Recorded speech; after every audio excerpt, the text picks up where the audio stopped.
வெப்சைட்டோட ஆர்டர்ஸ் வந்து டெய்லி வந்து டவுன்லோட் பண்ணி அப்பப்போ டிஸ்பாச் பண்ணுவாங்க. அந்த குர்த்தி பத்தி சொல்லுங்கக்கா. நல்லா இருக்கு, டாப் சூப்பர்க்கா, கலர் வேற லெவல்.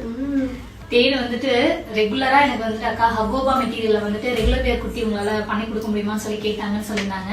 சோ இப்போ வந்துட்டு பாத்தீங்க அப்படின்னா நீங்க கேட்ட உங்களோட ரெக்குவயர்மெண்ட்ல ஒரு சூப்பரான ஒரு நல்ல டார்க் ஷேடு, நல்ல மெரூன் ஷேடு இது. சோ இதுல வந்துட்டு ரெகுலர் வேர்க்கு யூஸ் பண்ற மாதிரி குட்டியா பஃப் வச்சு இந்த அளவுக்கு ஸ்லீவ் கொடுத்து ரொம்ப சிம்பிளா இந்த நெக் பேட்டர்ன் கொடுத்து நம்ம பண்ணிருக்கோம். சோ இதெல்லாம் ஆல் சைசஸ் அவைலபிள். வெப்சைட்லயும் நம்மளோட கோட் யூஸ் பண்ணி, நான் கோட் வந்து இதுலயே மென்ஷன் பண்றேன், கோட் யூஸ் பண்ணி நீங்க பர்ச்சேஸ் பண்ணிக்கலாம். வாட்ஸ்அப்ல நீங்க ஆர்டர் பிளேஸ் பண்ணிக்கலாம். சோ இது வந்துட்டு ஆல் சைஸஸ் அவைலபிளா இருக்கு. பட் டெலிவரி டைம் வந்துட்டு மேக்ஸிமம் 10 to 14 days நம்ம மென்ஷன் பண்றோம். பட் அவ்வளவு நாள் எடுக்காது. பட் எங்க சைட்ல சொல்றது நம்ம சொல்லிடணும். ஏன்னா நிறைய ஆர்டர்ஸ் வரதுனால நாங்க டே பை டே வந்து டெலிவரி கொடுத்துட்டே இருப்போம். பட் அதுக்காக அந்த ஒரு 3 days வந்து நான் கேப் கொடுத்துருந்தேன். பட் ஆனா அதுக்குள்ளயுமே அவ்வளவு என்கொயரி என்ன குர்த்தி போடவே இல்லை அப்படின்னு சொல்லிட்டு.